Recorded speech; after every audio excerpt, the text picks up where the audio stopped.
자, 첫 번째 주제입니다. 한동훈이 윤석열의 대체제가 가능한가?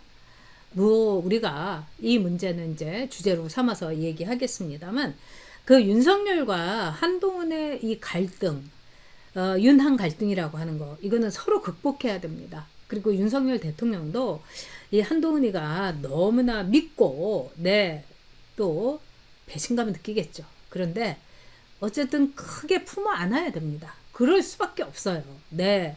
자, 제가 오늘 여러분들 글 좀 많이 읽도록 하겠습니다. 네, 간호지코지님, 한동훈은 자기 선거 같아요. 네, 이 욕심이 장렬했다. 네, 저도 뭐 그렇게 생각합니다. 네, 오늘 저도 속에 있는 얘기 좀 많이 해보도록 하겠습니다, 여러분. 네, 나나님, 국민의힘이 비열하다. 나쁜 사람들 같으니. 네, 저도 나쁘다고 생각합니다. 그리고 천목회라는 거, 여러분. 이게 뭐 이준석이 이 짝퉁 노릇 하려고 하는 것 같으니까 여러분들 확실하게 보고 그 다음에 버릇들이고 길들여야 된다고 생각합니다. 네. 자, 오해는 풀고 뭉쳐야죠. 네, 왕민희님 말씀, 또 애플비님, 한동훈 좌파와 싸운 투사 정신 인정한다. 네. 뭐 그리고 한동훈을 밀어내고 이거 뭐 되겠느냐? 뭐 그렇죠. 뭉치는 수밖에 없어요. 네, 김원희님 말씀 뭐 일리가 있습니다. 자, 일단요 윤한 갈등 이거는 윤석열 대통령이나 한동훈 그 비대위원장이나 다 이렇게 이 도움이 되지 않는 겁니다. 자, 문제는 이제 윤석열 대통령이 16일, 그러니까 이번 주 월요일 저녁에 윤석열 대통령과 홍준표가 이제 저녁을 이제 서울 시내 모처에서 4시간을 들었다. 이런 얘기가 있었습니다. 그래가지고 굉장히 뭐라고 할까요? 사람들이 좀 뜨악했죠. 저도 그랬습니다. 왜 그러냐면은 아니 윤석열 대통령께서 지금 한동훈을 이렇게 만나야지 지금 왔다리 갔다리 하고 정말 어떻게 보면은 뭐 이준석한테 붙었다가 또 송영기를 선거도 끝났으니까 풀어줘라. 아니 그럼 뭐 송영기를 선거 때문에 총선 때문에 집어쳐넣습니까? 그놈이 지금 제가 있으니까 들어간 거 아니겠습니까? 아니 전당대회에서 봉투도 올리고 네. 이 정말 기가 막혀요. 이 홍준표 시장은요. 자, 그런 점에서 근데 그 홍준표 시장하고 16일 날 윤석열 대통령이 만찬을 했어요. 근데 홍준표가 한동훈에 대해서 그전에도 이를 뽀드득 갈고 그다음에 만찬이 끝난데도 막 이제 그 만찬에서 나온 얘기를 막 얘기를 하면서 이 국민의힘의 지옥을 맛보게 한 자가 한동훈이다. 절대로 용납할 수 없다. 그리고 대통령을 배신했다. 총선 책임론은 한동훈 때문이다. 이러면서 막 난리를 쳤어요. 근데 이제 여러분도 아시다시피 이런 이야기가 있었죠. 제가 물 좀 마시겠습니다. 아까 준비하느라고 앞에다가 컵을 두고 제가 아까요 이 물을 비타민을 마셨어요. 그러니까 이 발포 비타민을 여기다 타가지고 그래가지고 이 컵을 갖고 오는 걸 잊어버렸습니다. 근데 이제 홍준표는 이제 제가 이제 잘 알죠. 같이 정치를 8년을 했고 그리고 정치인으로서 굉장한 어떤 동물적인 감각 그리고 이 적을 칠 때 이 급소가 어딘지 이걸 알아채리는 사람입니다. 그리고 인간적으로 굉장히 귀엽고 웃기고 뭐 이런 점이 있어요. 그리고 절대로 뭐 나쁜 사람 아닙니다, 여러분. 근데 홍준표의 문제는 뭐냐? 홍준표는 누구를 이렇게 적으로 이렇게 삼기 시작하면은 용서를 못해요. 근데 용서라는 건 여러분 크고 강한 사람이 하는 겁니다. 그래서 저는 홍준표가 자신의 결혼을 반대했던 장인어른을 평생 안 본 거라든가 그 다음에 누구를 한번 이렇게 지목을 하게 되면은 완전히 아작을 내요. 그러니까 그게 지금 이제 홍준표 시장으로서는 한동훈이 된 겁니다. 자, 홍준표 시장이 이제 윤석열 대통령하고 16일 만난 거에 대해서 제가 용산 쪽이라든가 여러 군데 취재를 해봤어요.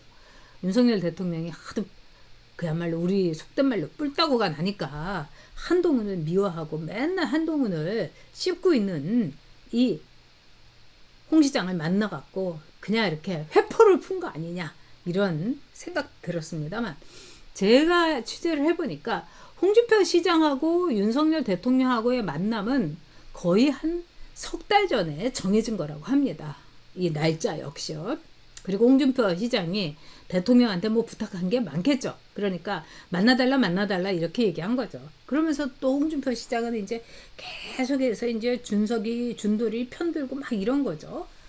그래서 이 16일은 굉장히 오래전에 정해진 거였다. 이거는 제가 여러 군데 이렇게 체크해 보니까 맞는 것 같습니다. 그런데 여러분 16일 날 만났다 하더라도 제가 보기에는 정무적인 판단으로 홍준표를 만나서는 안 된다고 봐요. 홍준표는 굉장히 입이 가벼워요. 그래서 이 국민의힘에서 전에 이제 제가 있던 한나라당에서 예를 들면 널리 알리고 싶다. 당에 있는 사람이 모두 한 사람도 빠짐없이 알게 하고 싶다. 그러면 홍준표한테 의원님 있지 않습니까? 이거 의원님은 아십시오. 한동훈이 윤석열 대통령을 배신했습니다. 딱 이렇게 홍준표한테 한번 얘기하잖아요. 그러면은 홍준표는 나만 알고 있으라고 하는 거를 전국 방방곡곡 당원들 그냥 전수 통보 이렇게 합니다. 그래서 이 한동훈 그 비대위원장을 먼저 만나서 어쨌든 윤석열 대통령이 크고 강하고 또 나이도 위고 한동훈 데리고 있던 사람이니까 그냥 푸근하게 한번 꽉 껴안고 동훈아 그래 고생했다 이렇게 하기를 저는 원했어요. 왜 안 하고 왜 홍준표를 먼저 만났나. 그래서 또 취재를 해봤습니다. 그래서 취재를 해봤더니 윤석열 대통령이 한동훈 비대위원장한테 만나자고 했다는 겁니다. 용산에서 나온 얘기로는. 그런데 한동훈 비대위원장이 몸이 안 좋다고 조금 이따가 좀 만났으면 좋고 좀 쉬어야 되겠다고 이렇게 얘기를 했다는 거예요. 그러니까 윤석열 대통령은 좀 억울하죠. 왜 만나자고 했으니까. 그리고 한동훈 비대위원장이 윤석열 대통령한테 총선이 끝난 뒤에 지금 많은 분들이 전화를 했느니 전화를 안 했느니 뭐 왜 윤석열 대통령이 먼저 전화를 하지. 근데 뭐 한동훈도 어쨌든 대통령께 보고는 드리는 측면에서 사퇴하고 그러면은 뭐 전화라도 해가지고 뭐 얘기를 해야 될 거 아니냐. 여러 가지 얘기가 있었죠.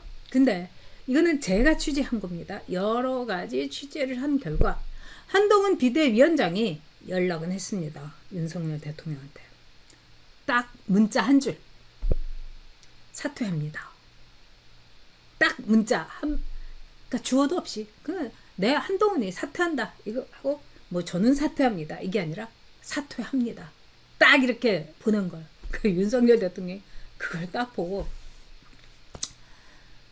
뭐 이랬겠죠. 저는 뭐 이거는 이제 제 취재 이야기지 제가 직접 눈으로 본 거 아닙니다.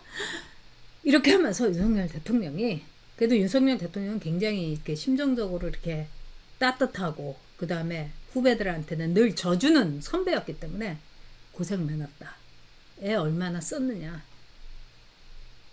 푹 쉬어라. 이렇게 이제 문자를 그러니까 한동훈이 딱 이렇게 사퇴합니다.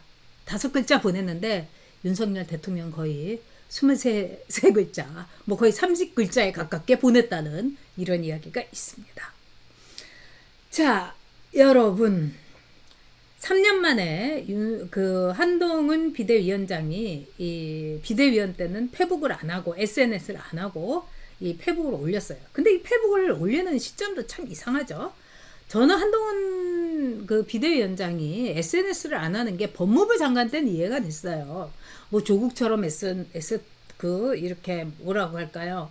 이 중독자 이거는 뭐 저도 좋아하지 않으니까요. 그런데 그럼에도 불구하고요. 여러분 우리끼리 얘기지만은 지금 같은 이 세상은요. 디지털 미디어의 시대예요. 그래서 트럼프가 왜 그렇게 그 부자에다가 우리가 삼성의 이재용이 하고 뭐 이렇게 친합니까 여러분? 근데 이 정영진이하고는 좀 친한 것 같은 느낌이 들죠. 정영진이 이제 계속해서 SNS 하고 그러다가 요즘 막 못하는지 안 하는지 모르겠는데 근데 트럼프의 첫 번째 부인이었던 이바나 트럼프가 굉장히 뛰어난 여성이었습니다. 그래서 오늘의 트럼프를 만든 게 그 이바나 트럼프예요. 얼마 전에 이제 세상을 이제 떴죠. 근데 트럼프한테 비록 그 저기 헤어진 바람 피워가지고 이혼한 남자지만은 내 아이들의 아버지이기 때문에 트럼프가 대통령 선거 나오기 전에 이바나가 이렇게 충고를 했다고 합니다. SNS 너 열심히 해. 응? 도널드 SNS 하라고. 그러면 사람들이 너를 옆집에 있는 아저씨, 옆집 형아로 생각해. 가까워지는 거야. 그러니까 그게 굉장히 효과 있어. SNS 해. 이렇게 했습니다. 그래서 트럼프가 그대로 했어요. 왜? 이바나 트럼프 때문에 자기가 더 부자가 된 걸 알기 때문에. 그리고 트럼프의 트윗이라는 건 온갖 기자들이 다 이제 팔로우를 하게 된 거죠. 그래서 트럼프가 기본적으로 러스트벨트의 그 백인 남자들이 트럼프를 그냥 찍어준 이유가 뭐냐면은 나랑 비슷하네. 나랑 같이 나랑 이렇게 얘기 수준이 맞아. 얘가 뭐 술은 안 마시지만은 약간 너저런 농담도 하고 그리고 바람도 많이 피우고 그랬네. 내가 솔직히 돈이 없어서 바람을 못 피운 거지. 그래 나도 너 같이 이렇게 개걸스러운 놈이야. 뭐 이렇게 된 거예요. 그래서 나랑 같은 동종의 인간 이렇게 돼버린 거예요. 그래서 트럼프가 굉장히 많은 자기의 지지세를 확산할 수 있게 됐습니다. 굉장히 쉽게 한 거죠. 그래서 저는 한동훈 비대위원장이 왜 이렇게 SNS를 안 하나. 지금 SNS 세상인데 말이죠. 그런데 그 안 하던 SNS를 홍준표가 한동훈은 당에 얼씬도 하지 말아라. 대통령 만났다 하니까 딱 올린 거예요. 그러면서 정치인이 배신하지 말아야 될 거는 여러분 국민뿐이다. 뭐 이러면서 이제 올렸어요. 이게 이제 한동훈의 SNS입니다. 아마 여러분들이 이제 다 읽어보실 거예요. 뭐 무슨 일이 있어도 여러분을 국민을 배신하지 않겠다. 정치인이 배신하지 않아야 대상은 여러분 국민뿐입니다. 그 다음에 이제 언론에서 굉장히 주목했던 것, 잘못을 바로잡으려는 노력은 배신이 아니라 용기입니다. 사심 없고 신중하기만 한다면요. 누가 저에 대해 그렇게 해준다면 잠깐은 유쾌하지 않더라도 결국 고맙게 생각할 겁니다. 우리 공동체가 제대로 작동하는 방식일 테니까요. 이거 뭐 윤석열 대통령을 아주 대놓고 저격하고 이제 쓴 거죠. 우리 공동체. 이거 이제 좌파들이 참 많이 쓰는 용어입니다. 정교하고 박력 있는 리더십이 국민의 이해와 지지를 만날 때 난관을 헤쳐갈 수 있는 신념을 갖고 있습니다. 정교해지기 위해서 시간을 갖고 공부하고 성찰하겠습니다. 뭐 정교해질 필요는 없죠. 이보다 어떻게 더 정교하겠습니까? 한동훈 비대위원장한테 필요한 거는 인간입니다. 인간적인 포용, 인간적인 헌신, 인간적인 접촉이다. 사람을 좀 좋아했으면 좋겠다. 저는 이렇게 생각합니다. 사람들하고 셀카를 찍지 말고 이야기를 하고 그 다음에 끈끈한 인간관계 속에서 우정과 신의와 또 동지애를 키워나가는 거. 사실 이제 한동훈 장관은 여러분 아시다시피 뭐 하여튼 잘 될 거다 뭐 이렇게 하면서 이제 했습니다. 여러분 이제 한동훈 장관에 대해서는 이제 비대위원장에 대해서는 아시겠지만 윤석열 사단이라는 게 이 검찰에서는 있었습니다. 그러니까 윤석열 대통령이 이렇게 다 막아준 거예요. 그래서 이 무슨 수사를 하고 이럴 때 자기가 다 막아주고 무슨 문제 있으면은 이제 다 이제 헤쳐주고 그러니까 그 뒤에서 열심히 이제 뭐 수사하고 뭐 이렇게 한 거죠. 그래서 어떤 사람은 그렇게 얘기합니다.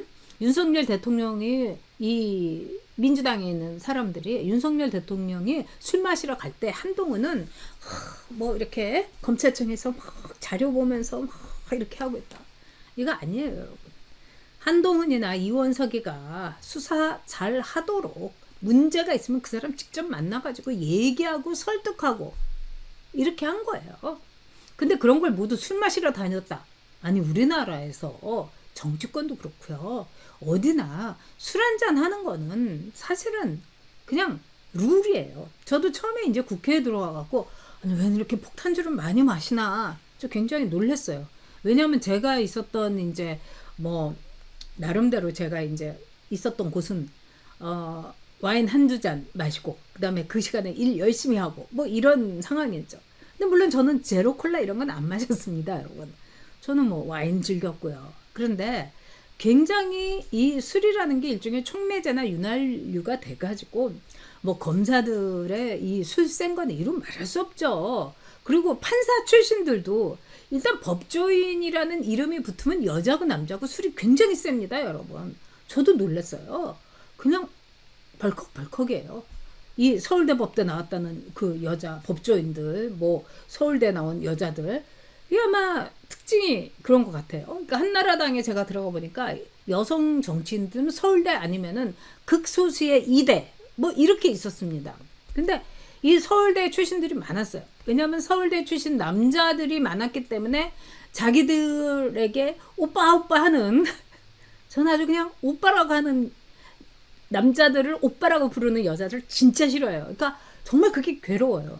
정말 이렇게 같이 이렇게 있는데 막 오빠 오빠 막 이러는 여자를 보면은 정말 제 옛날 성질 같았으면은 제발 그런 거 좀 그만두라고 무슨 오빠냐고 지금 이렇게 할 텐데 이제 저도 낯살이나 들었으니까 꾹꾹 눌러 참는데 오빠라고 하는 여자들 오빠라고 불러다오 했는데 오빠라고 부른 여자들을 이제 다 정치권으로 끌어모은 거예요. 이 여자가 술들도 엄청 잘합니다. 그래서 저는 서울대 출신 여성들에 대해서 진짜 신세계를 맛봤어요. 자, 너무 나갔고요. 자, 이게 지금 이렇게 보면은 오세훈 시장에 대해서 이제 조중동 가운데서 이제 눈치 빠른 중앙이 이제 먼저 이제 픽업을 하기 시작했습니다. 총선이 이렇게 굉장히 잘 안 풀리면은 그 가장 큰 수혜를 누가 입을 거냐 이런 가운데 사람들이 뭐라 하면 그 정치평론가들이 오세훈일 거다 이렇게 얘기했어요. 오세훈 시장 착하죠. 무색무취하죠. 그리고 나름대로 오세훈 시장도 무상급식으로 지옥을 갔다 오고 거의 10년에 가까운 생활을 이제 이 야전에서 생활했기 때문에 그거는 오세훈 시장의 굉장한 그 성장이 됐을 거라고 저는 생각합니다. 그런데요, 여러분, 오세훈 시장은 원조 세보개예요. 그리고 아직도 그 세보개와 이 중도라는 이 포지셔닝, 이게 이제 나를 있게 했다. 뭐 이렇게 생각을 하고 있는 것 같아요.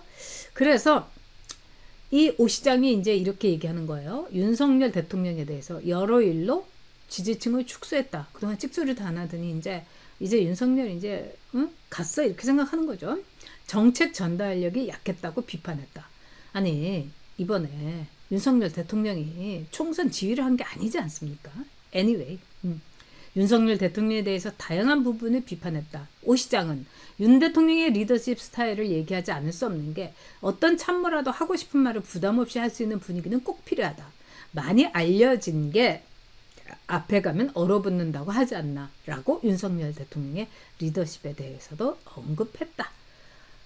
아니 죄 지은 놈들이 떳떳하지 못한 놈들이 얼어붙는 거지. 아니 이건 뭐 저기 누가 이렇게 당당하게 얘기를 뭐 지은 죄가 없고 꼴리는 게 없는데 왜 못하겠습니까 여러분. 그리고 윤석열 대통령은 자기 후배들을 이렇게 많이 거느린 사람들은요 기본적으로 소통 능력이 있습니다 여러분. 지금 저는 용산에 가가지고 밑에 있는 이 관료들이 대통령님 직접 만나는 게 좋습니다. 뭐 여사님도 꽁꽁 숨기는 게 좋습니다. 이러니까 아니 지은 죄가 있어서 꽁꽁 숨나? 이렇게 생각하게 만든 거죠. 한동훈 위원장에 대해서도 평가했다. 오 시장은 정권 심판론은 당연히 등장하는 과거지향적 프레임인데 586 심판론으로 맞불을 놔 그 스스로 프레임으로 들어갔다. 전략의 부재다. 집권 세력은 미래를 얘기하는 게 맞다. 약자 동행도 얘기했으면 했다고 했습니다. 그러면서 경제가 발전하면 뭐하냐? 나한테 오는 혜택이 없는데 라는 국민이 많다며 이들에게 집권당으로서의 메시지를 분명히 줘야 되는데 선명하게 전달되지 않았다. 이렇게 얘기했어요. 그러면서 중앙일보가 물었습니다.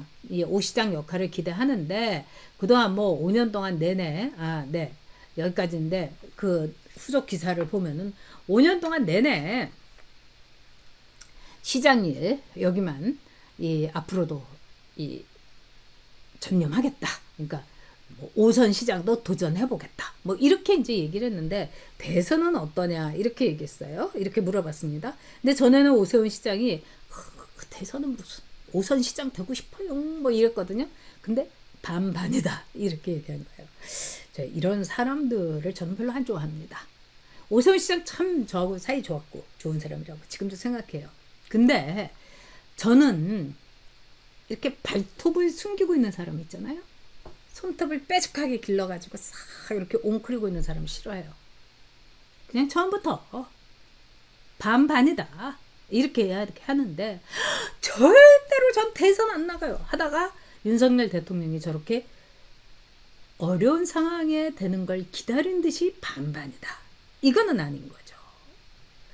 자, 어쨌든 한동훈은 윤석열의 대체제가 가능한가? 여러분하고 좀 얘기 좀 해보도록 하겠습니다.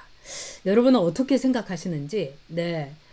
자, 이 맨스타인님은 동갑인 한동훈이 부럽다. 그렇게 알아주고 따뜻하게 대해주는 상사 만나기가 정말 힘든데. 와, 우리 맨스타인님 아주 묵직하게 말씀하셨습니다. 맞습니다. 자, DP님께서도, 네, 성원해 주셨어요. 아유, 정말 감사드립니다. 그리고 또, 이 DP님께서 이렇게 2번씩이나, 네, 슈퍼챗까지 해주셨습니다. 자, 한동훈도 발톱을 숨기고 총선을 치렀다. 우리 김보경님 이렇게 말씀을 해 주시는데, 저는 이제 한동훈이 갖고 있는 제 이제 느낌을 말씀드릴게요. 저하고 굉장히 이렇게 의기투합하는 이제 후배가 있어요. 이제는 신촌 삼류대학대 2대 후배입니다. 이 후배는 이제 영어를 굉장히 잘하고 또 외국에도 많이 가고 그 다음에 외국인 친구들도 많고 특히 무엇보다도 이 언어에 대해서 굉장히 예민합니다.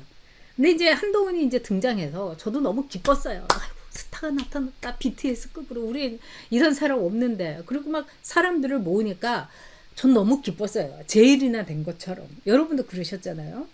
그 후배도 처음에 괜찮다고 했습니다. 그런데 이제 저는 이제 그 후배나 저나 어떠냐면은 이 사람의 언어, 그 사람이 쓰는 글, 뭐 여러 가지 이런 언어적인 측면에 굉장히 예민해요. 근데 이제 한 일주일 정도가 되니까 제가 한동훈이 좀 불편하게 생각이 들더라고요. 아니 왜? 지금 우리 슈퍼스타가 나타났는데? 그리고 이렇게 짜증이 나더라고요, 여러분. 그래서 제가 아니 지금 이렇게 좋은 사람이 나타났는데 제가 그렇다고 무슨 한동훈을 라이벌로 여기겠습니까? 여러분 말도 안 되는 거죠. 근데 그거를 제가 어느 날 생각을 해봤어요. 한동훈이 말하는 언어가 그냥 이쁘기만 한 거예요. 정말 오바마스러운 거죠. 지금 미국에는요, 트럼프가 저렇게 이 다음 대통령으로 부상을 하고 있고 거의 뭐 확실하다. 사법 리스크 빼면은 트럼프 된다. 아니다. 미국은 그래도 법치주의 국가다. 응? 그러니까 트럼프는 이재명이냐 아주 똑같은 놈이에요. 똑같은 처지가 됐고. 근데 저는요. 이런 생각이 들었습니다. 제가 오바마 굉장히 싫어합니다. 왜 그러냐? 제가 정치를 하면서 저는 욕도 많이 얻어먹고 화살도 많이 얻고 뭐 이루 말할 수 없는 이 공격을 받았죠. 그렇지만은 저는 그거 당연하게 생각했어요. 정치를 하면서 소신껏 해야 되고 무엇이 옳은 것인가 대해서 이 국민들과 당원들에게 깨우쳐줘야지. 당원님 말씀이 옳습니다. 맞아요. 역시 뭐 이러는 여성 정치인, 남성 정치인이 있습니다. 저 그런 사람들 싫어했어요. 그런 사람들은 정치를 하지 말고 술집에 호스트바에 나가서 앉아있든가 호스테스가 돼야 되는 거예요. 저는 술집 여자가 아니에요. 그래서 저는 욕 얻어먹는 거 당연하게 생각했어요. 어떻게 정치인이 바른 길을 가는데 올바른 길을 가는데 꽃길을 갑니까 여러분? 거친 들판을 정말 가시 찔려가면서 가는 거죠. 그랬는데 이 한동훈을 이렇게 보면서 한동훈의 언어가 지나치게 정교하고 지나치게 아름답고 지나치게 예쁘다는 거. 이게 이제 제가 불편했던 거예요. 오바마가 그렇습니다. 저는 저는 처음에 오바마가 나왔을 때 어쩜 그렇게 영어를 잘하냐. 저는 이제 글을 오바마 연설문을 보면서 그랬는데 이게 줄쳐가지고 이렇게 제가 읽는 게 취미거든요. 줄쳐가지고 읽다가 딱 끝나고 나는데 거의 이제 뭐 저기 10페이지 정도 되는 연설문을 읽고 나니까 그 다음에 뭐냐면 뭐야? 남는 게 없잖아. 그러니까 듣기 기분 좋은 말, 들어서 달콤한 말, 들어서 흐물흐물대는 말. 아, 오바마는 진짜 사람 좋네. 오바마는 정치적인 올바름, political correctness, PC의 정수네. 이러면서 기분 좋은 사람도 있겠지만 저는 이미 그 PC에 대해서 치를 떨고 있었을 때라서 와, 얘야말로 진짜 PC다. 정말 PC의 에센스, 엑기스다. 이런 생각이 들어가지고 저는 오바마가 실패한 대통령이 될 거라고 생각을 했어요. 오바마는 여러분 실패한 대통령입니다. 오바마가 남긴 게 뭐가 있어요, 여러분?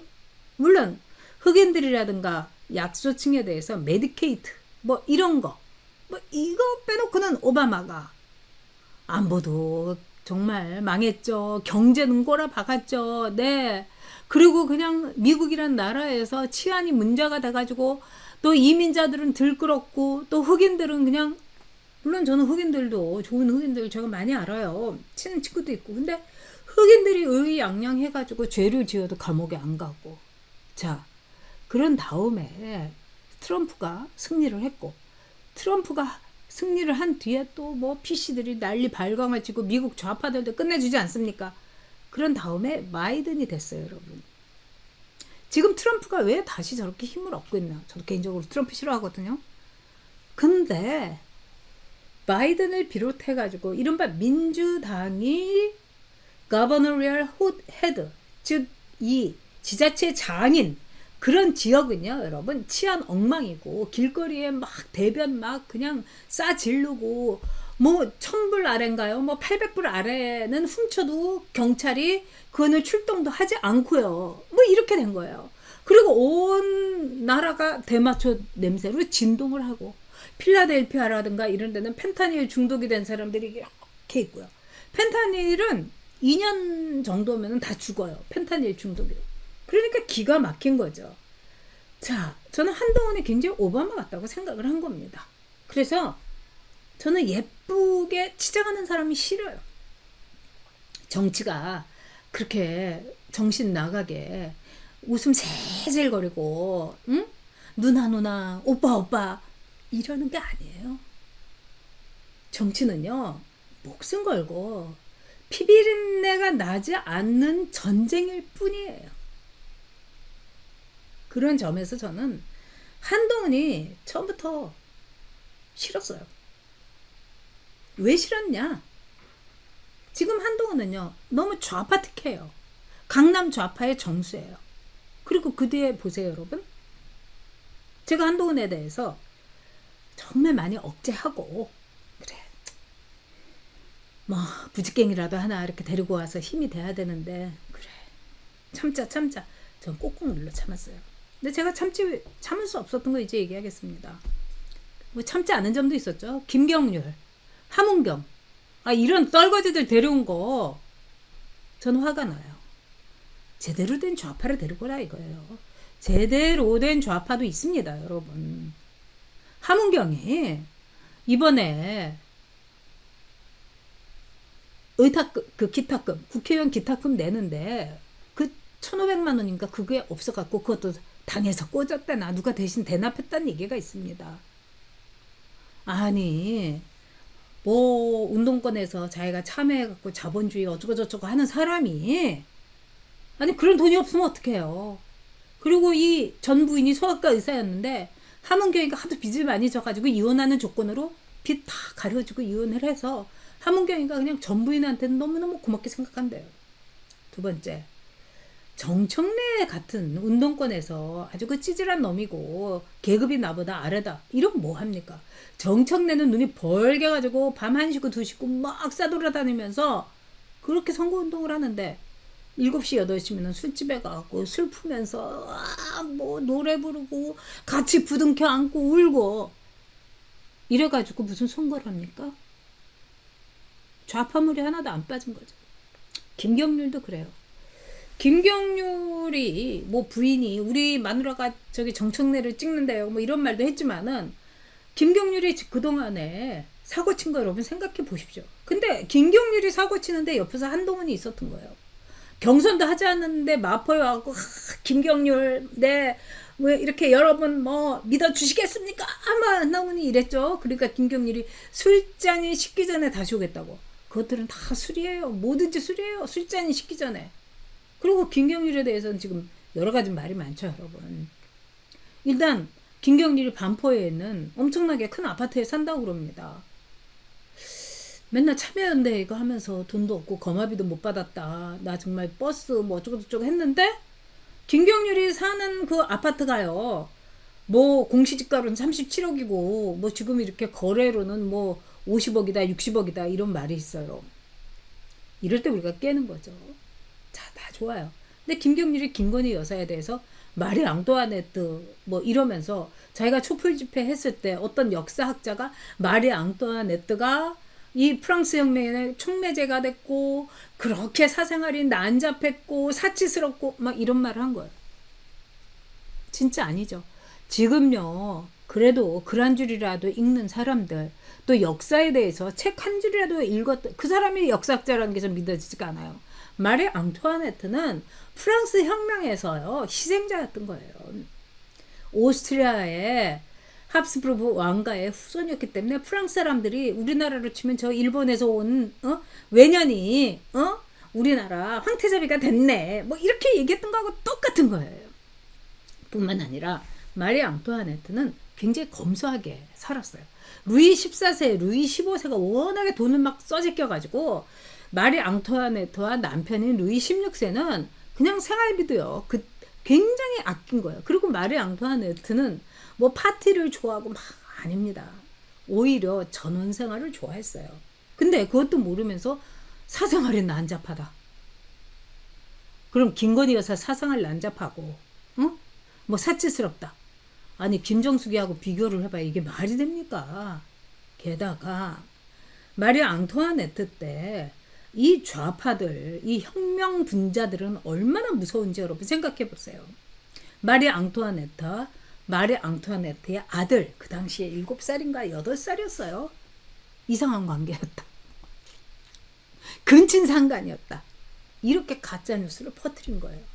그래서 이 아들을 데리고 막 협박을 하니까 아들이 네 엄마가 저한테 네 그 인세스트 뭐 그런 거 네 섹슈얼 어뷰즈 네 이런 거 했어요. 이렇게 이제 얘기한 거예요. 그래서 마리 앙투아네트가 단두대에 그 가면서도 제일 가슴 아파했던 게 아들이 그런 헛소리 말하자면은 진술을 한 거였습니다.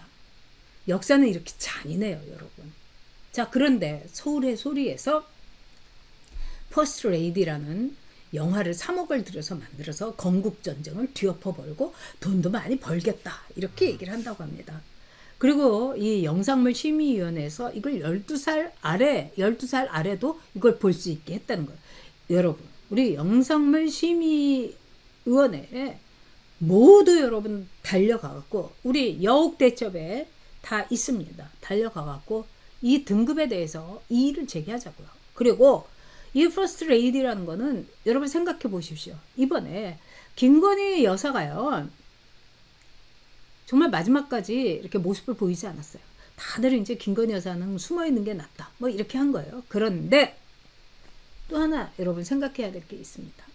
많은 사람들이 김건희 여사가 숨어 있어야 될 이유로서 뭐라고 하냐면 서울의 소리에서 그 백은종이하고 최재형하고 또 뭐 그 이 무슨 그 기자도 아니고 그 걔네들이 뭘 또 갖고 있다. 동영상이 300개쯤 된다더라. 뭐 이렇게 헛소문에 퍼뜨린 거예요. 이게 뭡니까? 김어준이가 여론조사 꽃으로 완전히 이 찍어 누르는 듯이 그런 식으로 여론 조성을 한 거예요. 아무것도 없었지 않습니까? 여러분. 그것들이 있었으면 내놨겠습니까? 근데 제가 취재한 바로는 김건희 여사한테 거의 이 최재형이란 놈이 스토커처럼 들러붙어가지고 계속 뭐 보내고 뭐 울고 짜고 뭐 난리를 쳤다는 겁니다. 그러니까 김건희 여사는 진짜 윤석열 대통령 말대로 박절하지 못한 거예요.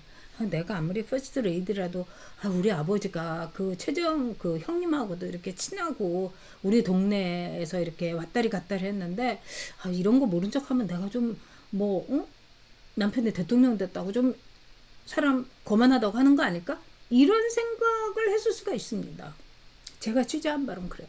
그래서 만나줬고 또 김건희 여사가 거기서 저는 잘했다고 생각 안 합니다. 특히 보수에 대해서 살살살살 뭐 비유나 맞춘다. 근데 여기에 대해서든지 김건희 여사가 이제 저는 김건희 여사의 그 음성 그대로 얘기를 해야 된다고 봅니다. 저는 제가 취재한 바로는 김건희 여사는 주사파들한테 지금 부들부들 떨고 있다는 겁니다. 그리고 김건희 여사가 미술계에 있고 그래서 좌파들하고 물론 이제 교류가 있긴 했지만은 제가 취재한 바로는 양평에서 김건희 여사의 아버님이 원래 경상도 출신이고 엄청난 보수 우파 거의 태극기 부대라는 겁니다. 그렇기 때문에 우리가 집안의 영향이 굉장히 크지 않습니까? 자, 어쨌든 이 한동훈 비대위원장, 김경률, 거기다가 함은경 다 이제 좌파들 끌어들였죠. 그 다음에 세 번째는 뭐냐? 제가 지난번에 말씀드렸지만 당을 배신을 했습니다, 여러분. 국민의힘을 배신을 했다고요. 국민의힘은 배신하는 게 뭐냐? 국민의힘은요, 당직자들이 정말 멸사봉공해가지고 이루어지는 당이에요. 근데 당직자들을 지난번에도 얘기했지만 비례대표에 보통 2명을 찔러주는데 그건 해줘야 되는 거예요, 여러분. 그런데 30번을 줬어요, 30번을. 그러니 당직자들이 우리를 이 정도로 아는구나. 그러니까 한동훈 비대위원장은 뭐냐? 사람을 우습게 보는 거예요. 특히 별 볼 일 없는 사람들을 더 우습게 보는 거예요. 이거는 정치인으로서의 실격입니다, 여러분. 윤석열 대통령이 청소하는 여사님, 경비 아저씨 이런 사람들하고 때로는 짜장면을 시켜가지고 같이 먹기도 하고 그 다음에 윤석열 대통령이 맨날 이 뭐 명절 때만 챙겨준 게 아니라 자기 월급 받으면은 꼭 많은 돈은 아니지만은 커피 한 잔 사드시고 막걸리 한 잔 사드시라고 몇만 원씩 꼭 쥐어준 거 아닙니까? 한동훈은 그런 게 없죠. 제로 콜라. 그것도 여기자들한테 같이 제로 콜라 마실래요? 뭐 이런 거죠. 자, 그래서 저는 이렇게 여러분한테 얘기합니다. 한동훈은 윤석열 대통령의 대체제가 될 수 없습니다. 국민을 배신하지 않았다고요? 우리 국민이 원했던 게 뭐예요? 보수 우파의 반듯한 길, 윤석열 정부의 성공, 국민의힘을 더 단단하게 만드는 거, 이거 다 하지 않았습니다. 그리고 이건 홍준표 말이 맞아요. 셀카 놀이 했고 대선 놀이 했고 이게 무슨 저기 선거 캠페인입니까, 여러분? 완전히 저기 무슨 팬미팅 한 거죠. 자, 그럼에도 불구하고 저는 한동훈 비대위원장 비례대표 리스트 보고 제가 완전히 기함을 했어요. 거기에 왜 조명현이가 못 들어갑니까? 목숨 걸고서 이재명이 법카를 고발을 했는데 거기다가 여러분 조명현이 뿐입니까? 아니 김영민 4시 10분 하면서 그렇게 그냥 몇 년 내내 연예계에서 왕따당하면서 돈도 못 벌어가면서 그렇게 열심히 했는데 그리고 자기가 무슨 뭐 이 화한 이거 이 장사하면서 스스로 이렇게 보수를 위해서 헌신했는데 김명민이 비례대표 못 줍니까? 아니 김혜진은 왜 2번씩 주는 거예요? 한지아는 왜 주고요? 기가 막힙니다, 여러분. 자, 그래서 저는 이제 뭐 한동훈에 대해서 제 속내를 지금 오늘 화끈하게 얘기를 했어요. 저는 한동훈 지지하지 않습니다, 여러분. 앞으로 대선 후보로서는 부적격하다고 생각합니다. 그러나 그럼에도 불구하고 지금요 한동훈이 아양을 떨고 아부를 하고 나 이쁘죠 막 이렇게 해가지고 다 한동훈한테 넘어갔어요. 그래서 국민의힘 갤러리 대통령이 되기 전부터 윤석열 대통령에게 굉장히 힘을 주었던 국힘 갤도 지금 한동훈 갤러리가 돼버렸어요. 근데 여러분 좀 이상하지 않습니까? 이거 다 좋다 이거예요. 근데 어떤 게 있느냐? 국힘계래 이른바 한딸이라고 하는 사람들 있잖아요. 닉이라든가 하는 말투라든가 사용하는 단어라든가 이게 개딸들하고 똑같아요, 여러분. 그래서 저는 한딸 중에 거의 30-40%는 위장 개딸들이다 이렇게 생각합니다. 즉 한동훈을 이렇게 우쭈쭈 해놓고 윤석열을 죽여버리고 그런 다음에 윤석열의 손발을 다 오그라들게 한 뒤에 이재명의 힘을 더 세게 하겠다. 이게 바로 개딸들의 전략인 거예요. 거기에 한동훈은 그냥 넘어가고 있는 겁니다. 네. 자, 우리 뿔따구님께서 네, 고맙습니다. 깊은 속뜻을 밝혀주셔서. 네, 저도 이렇게 어려웠어요. 그렇지만은 네. 자, 그리고 맨스타이님께서 조국을 찍은 강남 이 상구미 소유 중류층 중산층이라는 강남 좌파들의 위선이 정말 불편합니다. 저는 그래가지고요 정말 이 총선이 끝난 뒤에 막 버스를 타고 그래도 막 내 옆에 있는 사람들이 개딸 강남 좌파 막 이런 생각이 드니까 진짜 괴로워요 여러분. 근데 우리가 이 괴로움을 딛고 넘어갑시다. 그리고 우리 이제 이겨야 되는 겁니다. 그리고 이 한동훈 우리는 한동훈에 대해서 침묵의 그 스탠스를 취하는 수밖에 없죠. 그리고 윤석열 대통령은 한동훈 일단 끌어안아야 됩니다. 지가 앙탈을 부리든 뭘 하든 간에 알았다 그러면서 그냥 끌어안고 윤석열 대통령은 큰 길을 정말 대도무문 큰 길에는 문이 없다고 하지 않습니까? 그러니까 윤석열 대통령도 제가 볼 때는 전방위적으로 전략적으로 대처를 해야 된다 이렇게 생각을 합니다.